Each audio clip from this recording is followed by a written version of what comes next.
What up? What up? What up? This is K, and we are on James Art. I decided to do a video today because I'm free. So let's get started. Get second. Oh, never mind. I don't need to go nowhere. Let's get started. I'm actually uploading a video right now that I did earlier on this month. Um, I'm in a little pain today. I was in a car accident yesterday, and my stomach has really been bothering me. I went to the hospital to get checked out, and it's been hurting. So they gave me like a backpack, a little patch for the pain, and now that thing wearing off. So well, okay, so, but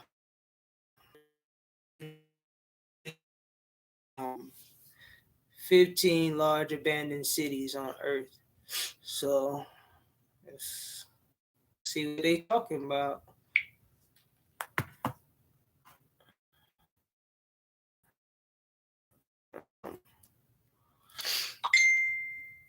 Yeah, commercial. Of course, it's YouTube. Businesses, beautiful landmarks, and massive skyscrapers probably comes to mind. There are some cities, however, that's been left almost completely abandoned. Eerie and desolate, a sign of a time long past. Here are the top 15 largest abandoned cities on Earth. Number 15, Krakow, Italy. Krakow, as far as Italy. abandoned places go, few are as scenic as Krakow, Italy. Located in the southern Italian province of Basilicata, it was founded all the way back in 540 AD and has a striking appearance due to it having been built on a 400-meter tall cliff. Built in such a downfall is because Krakow eventually became extremely vulnerable to natural disasters. Various landslides led to large amounts of I kind of want to do American because I live in America. I mean, I understand culture, but right now I'm trying to know America. So let's go to this one. Nah. All right, so let's go to the top 10 ghost towns in America. Boom. Let's go to that one. Let's see what we got that there. What is going Uh, oh. What's going on, everyone? Welcome back to the world according to Briggs. I am Briggs, and I kind of like my neighbors. My old house, I didn't I'm in really pain, like my neighbors, so I'm about to I like my smoke. neighbors. Do you hate your neighbors? A study published by Home.com showed that 30% of all Americans dislike their neighbors and have had, at a minimum, a full-blown argument with said neighbors. Another 40% said they avoid their neighbors, while 10% said they would like to do the nasty with the neighbor's spouse. A lot of people wish they could live in a ghost town for these reasons: no one to fight with, avoid, or catch stupid your wife. Sort of like the people that prefer to live in the secluded towns in my past video series. Ghost towns are sprinkled all over the United States, with a few states like Colorado having so many they'll get their own video in this series. This is one of those. Hold up. Like, so we got some abandoned towns here in Colorado. Well, let's see where they are. My damn stomach. Ooh, my stomach looks swollen, guys. For real. I will show you. On the side right here. Videos that people have been asking for a while. And I like to keep you guys happy, seeing that without you, I'm just some dude that travels, films, and says stupid crap. Ghost towns happen for a multitude of reasons. Most commonly, they had some sort of industry like mining or manufacturing. Reason went away. With no way to make money, people leave, hence a ghost town. Unless you're, of course, Thurman, West Virginia, they got no jobs and they got 5 residents hunting squirrel or something, or moonshine. I don't know what they're doing there, but they're still living there. So why don't we find out where these vacant towns are and how they became vacant in my top 10 Ghost America.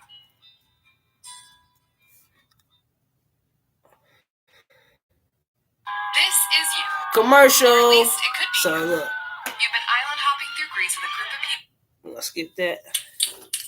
Top number 10. Centralia, Pennsylvania. In Centralia, 1962, Pennsylvania. Centralia was a bustling coal mining town that had just experienced a fire in one of their coal mines. No big deal. Life went on. In 1979, locals started becoming aware of some weird things happening around there, like, smoke coming out of the ground, cracks in the ground, things like that. But the scale of the problem really wasn't known until a gas station owner, who was also the mayor at the time, John Coddington, inserted a dipstick into one of the underground tanks to check fuel levels. When he withdrew it, he noticed it was kind of hot. He lowered a thermometer into the tank on a string and was shocked to find out that the temperature of the gasoline in the tank was about 172 degrees Fahrenheit. Today, the fire still burns. In 1981, Centralia was condemned by the state and the city was evacuated. A few stubborn residents still reside in Centralia. The state has allowed them to live the rest of their lives out there. However, once they pass, their property will be claimed by eminent domain. In 2017, 5 homes and about 6 or 7 people remained. You can go see it now, but I'm sure eventually it'll be closed off. Not sure how,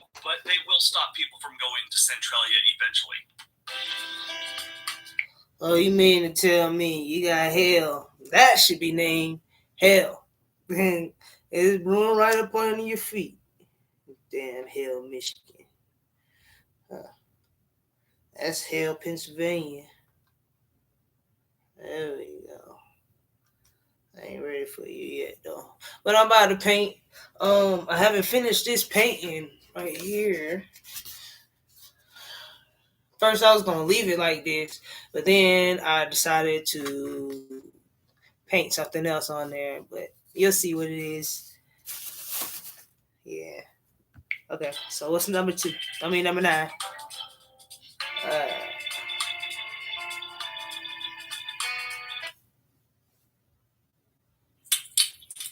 Bannock, Montana. Bannock was founded Bannock, in 1860 Montana. as a gold mining town and was actually the Montana Territory capital for 1 year. They moved the capital to Virginia City, another mining town that wasn't as remote, and also didn't have a sheriff that was running a gang that robbed and dispatched people heading west. Yeah, that was a thing. The sheriff's crime spree came to an end like most criminals back in the Old West. Let's just say it involved a rope. At its peak, Bannock had a population of about 10,000 people. This was one of the longest standing mining towns in Montana. Most of the residents had left by 1950, and the last residents actually left in 1970, so not terribly far back. Today, the state has made Bannock an official state park with more than 50 buildings still standing. This place looks like a place a Western was filmed. And to younger people that have no idea what a Western is, think Clint Eastwood back in the 1970s. Go ahead and Google it. Put it on pause and go ahead and Google it.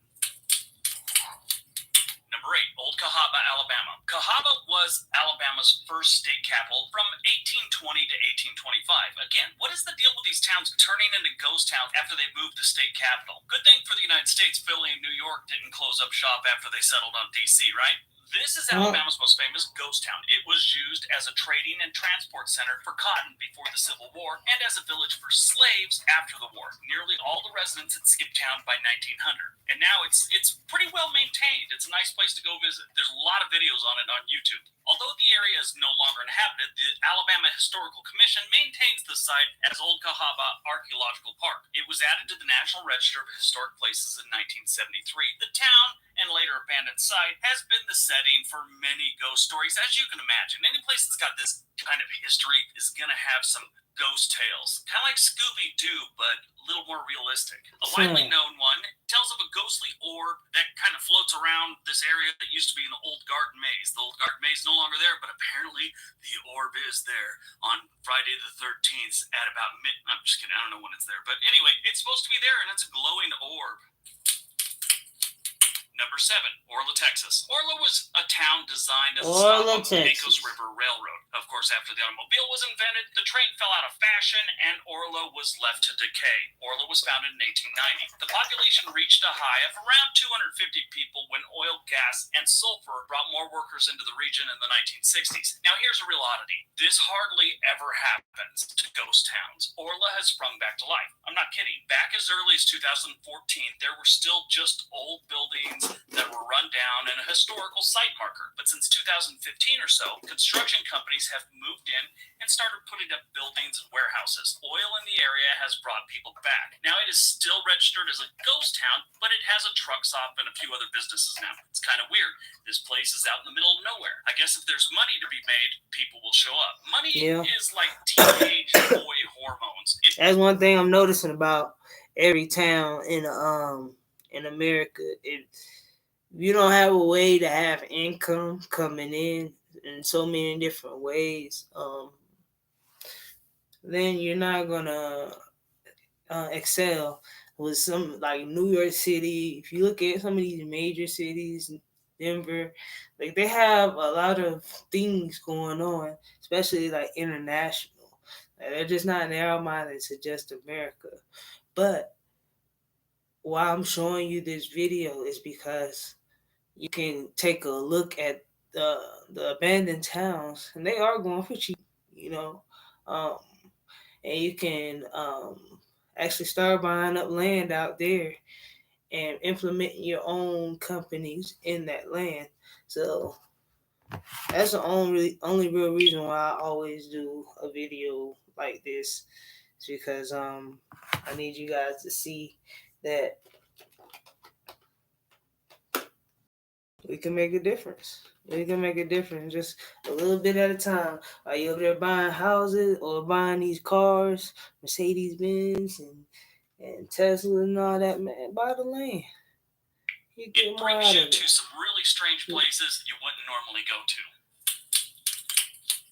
Number 6. Farmers used the lake for dumping. The water became so toxic that it had a putrid odor to it, and it killed all the fish living in the lake. I mean, all of them. Nothing lives in that lake now. There are boats that were just abandoned and left in the mud. It really looks like all the humans just got up one day and left. This place is an environmental nightmare. You can go there to this day and see dead birds that never got the memo about not drinking water of the salted sea. This was, of course, way too toxic for humans, and quickly most of the residents I didn't hear that. Did y'all hear where that was at? There, it's just Dang, I it's hate sad. to do this. It really is. Been by there a few times in my life. I'm Actually, about to one of the rewind. strangest dude for many years. After local farmers used the lake Welcome for dumping, to the water became Bombay so toxic Beach. that it had a putrid odor to it, and it killed all Bombay the fish Beach living. where? This place is out in the middle of nowhere. I guess if there's money to be made, people strange places you wouldn't normally go to.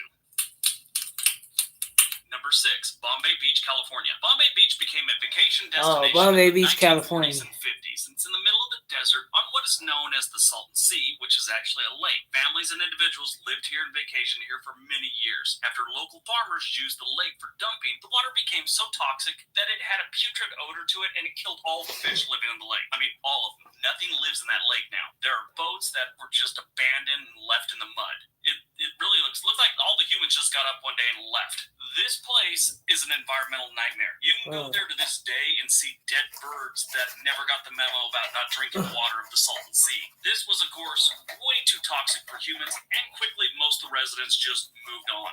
Left their homes there. It's sad. It really is. Been by there a few times in my life. Actually, Bombay, one of the California. strangest dudes I have ever known in my life. They say California. Like, when it was one thing they do say about California is the definition of hell. All the most satanic shit go down in California. That's what they say. I don't know. Don't know. New York and California. I don't have a Los Angeles Lakers, but I do want one. That is my team. Brandon, strange guy. He was like, "You want to know about the first one?" Well, It what took I'm me a doing minute to right realize now, I'm he's just gonna painting. Sam Little is the most prolific Said I was gonna add serial something to it, killer right? in American So history. that's what I'm doing. It's mind-boggling. He would have never gained that title had the I'm system adding dealt something with to it. correctly. My bad. Number 5, Goldfield, Arizona. Goldfield was discovered in the late 1800s and had run out of gold before the turn of the century. And as humans do, when there's I no might gold want to or purchase pumpkin that spice one. lattes, they Goldfield, move on. Arizona. An attempt What's was made that? to revive the city in I like 1921 gold. when it was renamed Youngsburg, which sucked. Goldfield to Youngsburg? What genius decided that was a good idea? Probably some dude that had been out in the sun too long without a hat or sunblock and was getting all dizzy and said, "Oh, we name it Youngsburg or something," and then it stuck. In reality, it was abandoned once again just 5 years later in 1926. In 1940, the U.S. military was training in the area and started a grass fire that burned half the town down. Today, it's a tourist attraction with a museum, saloon, and more. There's actually a guy that's considered the mayor of the town, but there's no real residents. So I find that strange. Talk about giving yourself a title. We're out giving out titles. I'm the king of YouTube, by the way, if anyone's asking. That's why I want to own my own town, so I can give myself a title. You know what I'm saying? And like, show these kids for real, like you can do some things, man. Kanye West did it, man. That man got a lot of land out in Wyoming. Not only do he got a lot of land out in Wyoming, that man got a lot of land out in Calabasas, California. Oh my goodness. You know he banking out there, man. Come on. Come on. Y'all gotta pay attention, man. Y'all gotta pay attention. All right. Number 4, Iditarod, Alaska. The town of Iditarod was named after the Iditarod River, not the dog race. On Christmas Day, 1908, prospector John Beaton and Bill Dykeman found gold on Otter Creek, a tributary to the Iditarod River. And of course, when stories of gold or pumpkin spice lattes start floating around, people show up. Miners started building a gold field, and a small camp was built and later known as Flat. People and supplies traveled to the gold fields by boat from the Yukon River and up the Iditarod River to the current town site. Iditarod first appeared on the 1920 U.S. Census as an incorporated city of just 50 residents. The boom had already played out, so, there was only like 50 people then. At its peak, they suspect it was closer to about 300 people. They're not totally sure. In 1931, it was disincorporated, leaving just a single resident by the 1940 census. Iditarod never appeared on the census again. And no, it's not on any Alaskan cruise. I checked. Number 3, Rhyolite, Nevada. Rhyolite is within Death Valley, and like many ghost towns, Rhyolite was a booming mining town in the early 1900s. In its heyday, the city had a hospital, a stock exchange, and even an opera house. They had about 8,000 residents at one point, but by the 1920s, almost every resident had left thanks to natural and financial disasters. In the 1920 census, they had one resident left, and he was in his 90s. When they asked him why he had never left, he said, "I don't know." Hey man, the commentary on here, he funny as hell. Oh no. Alright, what we got next? We look like we got somewhere in Kentucky.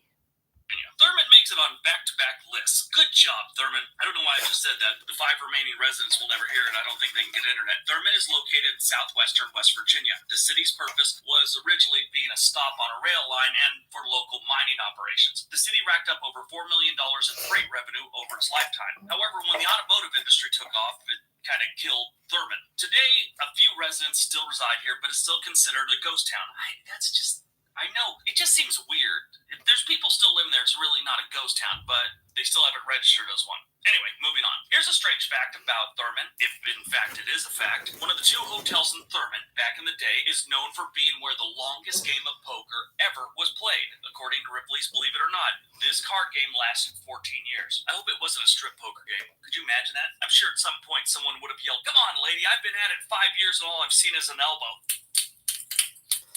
And number 1, Calico, California. Here's one I've been to a few too many times in my life. I don't know why my parents took us there like 3 or 4 times as kids. My younger brother and I believed they were looking for a good place to leave our older sister. Sadly, our dreams never were answered, no matter how many birthday wishes, wishbones, and coins into wells I wasted on it. Calico was a booming new city in 1881 when silver was found in the mines there. By 1890, the town had hit its population peak with about 3,500 residents, and that same year, the Silver Purchase Act was enacted and drove down the price of silver. Calico silver mines were no longer economically viable. Today, it's a historical landmark and tourist attraction. You can pan for gold, take a ride on the Calico-Odessa Railroad, watch people argue in the parking lot, or explore Maggie Mine, the only mine in America that's safe for visitors. That argue in the parking lot thing is something I saw as a kid, and I always remembered it. The couple was having a screaming match in the parking lot with a bunch of people around, and if I remember correctly, the man didn't want to leave and the lady did. I don't know if he wanted to stay like forever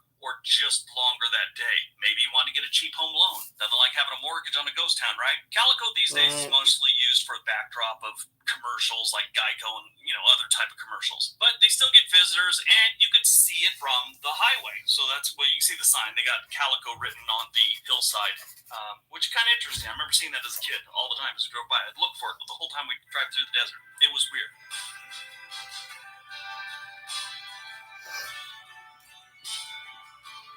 All right, so that's my top 10 best ghost towns in America. I hope you guys enjoyed it. Hope you got some information out of it. This one was kind of interesting. I really enjoyed it. Hopefully we'll get a bunch of views. That was good. Anyway, so I'm not done subscribe. Leave me. Not done my painting, so we gotta watch another video. So starting out all right though. I'll show that again. 10 mystery places in the United States.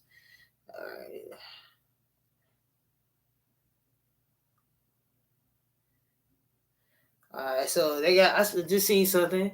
You see that piqued my interest, right?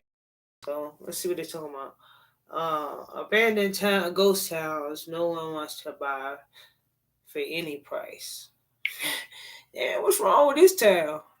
You know, what the hell got there? Chime exists for one very Them not wanting to buy anything in this town.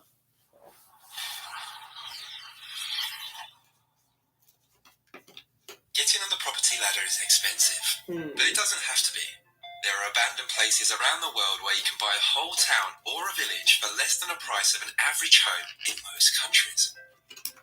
Okay, you would be lonely, but you could make yourself the mayor. You wouldn't have to worry about neighbours and you could have parties as loud as you wanted. But even though some of these are ridiculously cheap, they do come with some rather odd conditions. Ranging from an abandoned village in Spain that's currently been offered for free, to a ghost town in Colorado that used to have a population of 2,000 that now no one is willing to buy because of its tragic past. So let's jump right in and take a look. Please, let's jump right in. What happened? Ibasa is a little place nestled deep in the woods of northern Spain overlooking the Mina River. It features 12th, 15th century abandoned homes, and living here will be so tranquil. Just you and your thoughts, surrounded by nature and the beauty of the lush woodlands. And you can own this little village for free. Present them with an adequate plan of restoration and needed to restore this place to its former glory. It must be a good deal because so far they've received over 1,000 applicants, but they've turned every single one down. And while I can't find the reasons why they turned them down or how much it would cost for renovations, I'm guessing they would like them restored to keep within certain guidelines of historical buildings. They have said as soon as they see a proposal they like, one that's feasible, they're ready to sign over the 12 homes and the land they sit on free of charge. Lucin, Utah. This 40-acre place is an old 1800s railway stop that's been abandoned since 1936, but trains still pass by today. There's not really much left standing here. It has slowly succumbed to the elements. There's one dusty home, a phone booth, and an oasis of piped mountain water, a few grain cellars, and tumbleweed. And all of this could be yours for just $16,000. But so far, no one has shown even any slight interest in buying. I buy build me a whole bunch of underground bunkers. It's on the verge of falling down, but still, it's 40 acres. I guess it is because it's so isolated and barren. You would be very lonely, and it would be costly to constantly ship supplies here and to grow your own produce. But apart now it sits on the western edge of the Great Salt Lake Desert, and it's littered with rubble and old remnants of the area's mining past. People used to come here and look for gold and other precious stones, such as topaz and red beryl. So, you have a bonus that if you did decide to move here, you could maybe get very lucky spending your days hunting for gold, and possibly discovering a big golden nugget and striking it rich. A lot of people would pay a lot of money to settle down in a picturesque little town in the Alps, but the Italian government are willing to give you that opportunity for free. In fact, they'll even give you $10,000 for doing so. Yep, they'll pay you to move here. That town is called Locarno, and is located in Italy's mountainous Piedmont region. It's quite a small place with a mixture of modern and medieval architecture, and the views here are incredible. Imagine waking up to this every morning. Life here would be almost stress-free away from the rat race. Now, it seems like too good of a deal to be actually paid to move here. But there is a reason for that. The town's population has been dwindling for decades. Most of the residents left to live and work in big cities, and now it's a ghost town. I wonder what's been going on in these towns for them to be like, well, we'll pay you to move here. You don't even gotta worry about bringing no money. We'll pay you. Is there a ghost living in that town? That why you call it a ghost town? So paying people to move here is part of the government's repopulation plan. But there is a condition. If you decide to take them up on the offer, you have to agree to stay here for life. Ooh. You're allowed to leave, of course, for holidays, etc. But this is where you have... Man, there go that damn movie again. 436. That's that movie. ...to live for the majority of the time. which doesn't seem so bad. It's a beautiful place where you'd have fresh air and outdoor activities such as ice skating, trekking, fishing, and rock climbing on your doorstep. If you had no commitments, would you move here? Let me know. This town is called Whittanoo. It's an eerie place with abandoned cars and old buildings gathering dust. And no one wants to buy it. Even the government had given up on it. And that's because the air is so toxic, one breath could kill you. In fact, it's one of the most toxic places in the world, and Whittanoo has so far been linked to over 2,000 deaths. And that's because it was once an old asbestos mine in the 60s, and at one point there were thousands of tons of asbestos residue left in the area when the mine closed. And medical professionals say breathing in just a single fibre of asbestos could prove fatal. And it's virtually impossible to clean the area to a level where it be considered even remotely safe for human habitation. So wait a minute, man. So what you telling me is that there's a town. What did I say? Let's go back, because I didn't really hear that shit again. Because you tell me a town where it's full of asbestos, and you're telling me that that's in the air out there and you cannot clean it. So that means air travels. We have wind. In fact, it's one of the most toxic places in the world, and Whittanoo has so far been linked to over 2,000 deaths. And that's because it was once an old asbestos mine in the 60s, and at one point there were thousands of tons of asbestos residue left in the area when the mine closed. And medical professionals say breathing in just a single fibre of asbestos roof. Virtually impossible to clean the area to a level where it be considered even remotely safe for human habitation. Its estimated cost of even try would be over $1 billion. So the government just decided to basically try to forget remotely safe. I heard of Whittanoo has so far been linked to Whittanoo. who once lived there were forced to flee, leaving everything behind. This town is called Moved Here. Let me know in the comments below. There's a ghost town in Australia that is disconnected from Australia. Oh, where is Australia?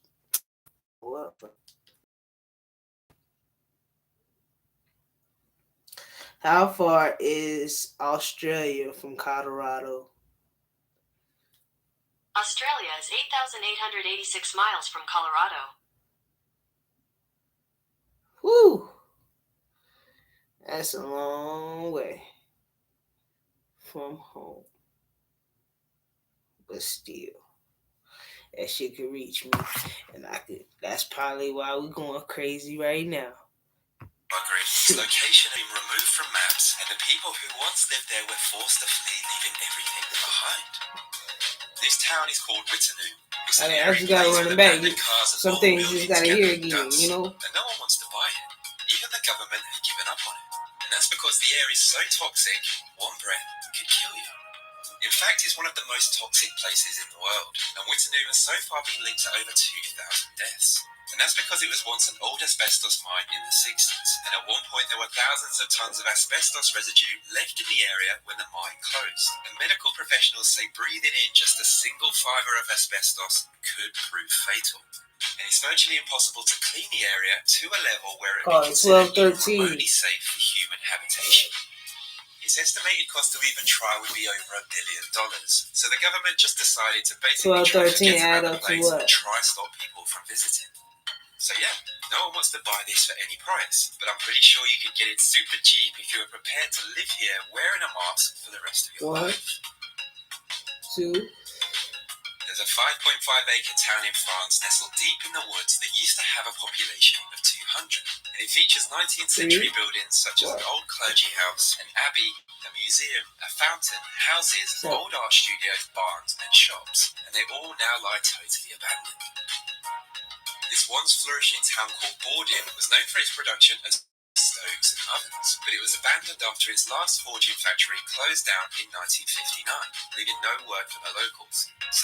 So when I rub my towel, when I hit that Rihanna on them, what they say?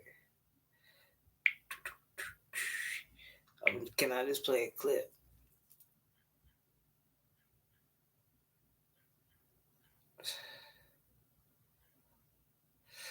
when I buy my town, and I think first thing I want to do is just, you know, So then I said to I want to and I'm gonna go in there. I'll make sure that every business that is in there is gonna be helpful to the community, and you're gonna be wanting to come back for more. You know what I'm saying? So I want to make sure that we really have progression in what we're doing here in America, because any land can be our holy land, but it gotta be our land first. We can't put holiness on somebody else's land.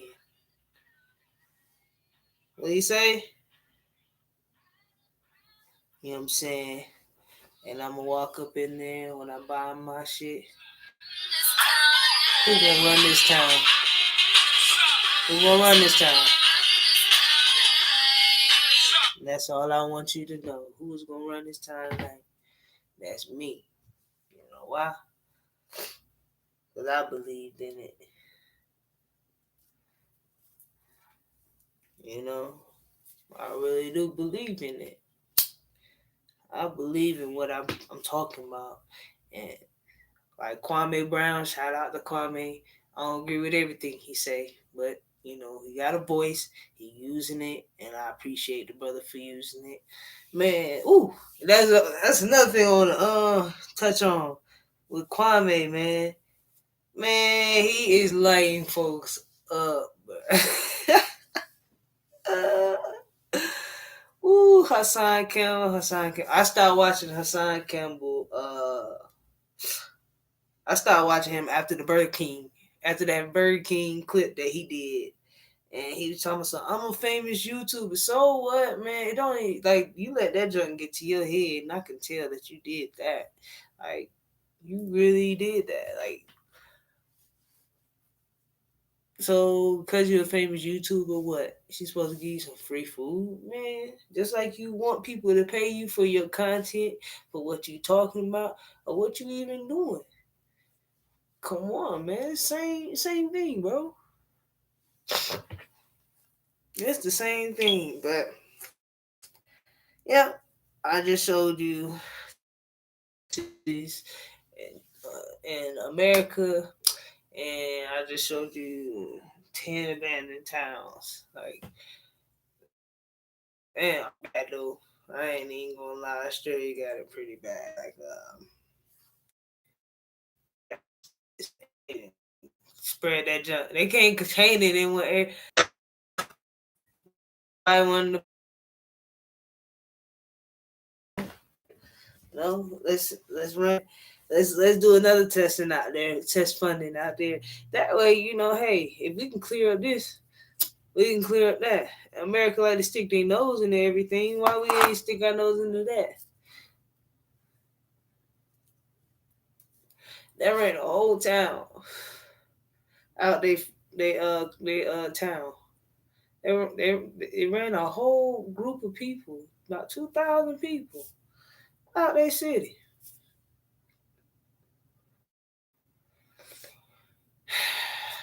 I don't know, man. I just don't know, man. Hearing Proverbs 20. Let's look it up, man. What I do, yeah. It says, "Whoever loves discipline loves knowledge, but whoever hates correction is stupid. Good people obtain favor from the Lord, but He condemns those who divide."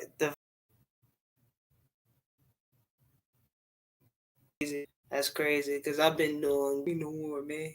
Nope, I ain't going for it. No, leave me alone. And nah, I'm so happy that he can't have me no more. It's just like I'm free. I'm free, man. I'm free. And when you live a life that, like, You're free is when you don't feel like, even when bad things happen to you, you don't feel like it's the end. You want to keep going, you want to keep pushing because it's still a fight there, even when it ain't a fight there, Keep going, keep pushing, keep loving yourself, keep knowing that because you are doing the right thing, bad things are coming towards you. Because everything ain't going to be always copacetic. You know what I'm saying? You're going to have issues. It's the way you deal with those issues. But I love y'all, and I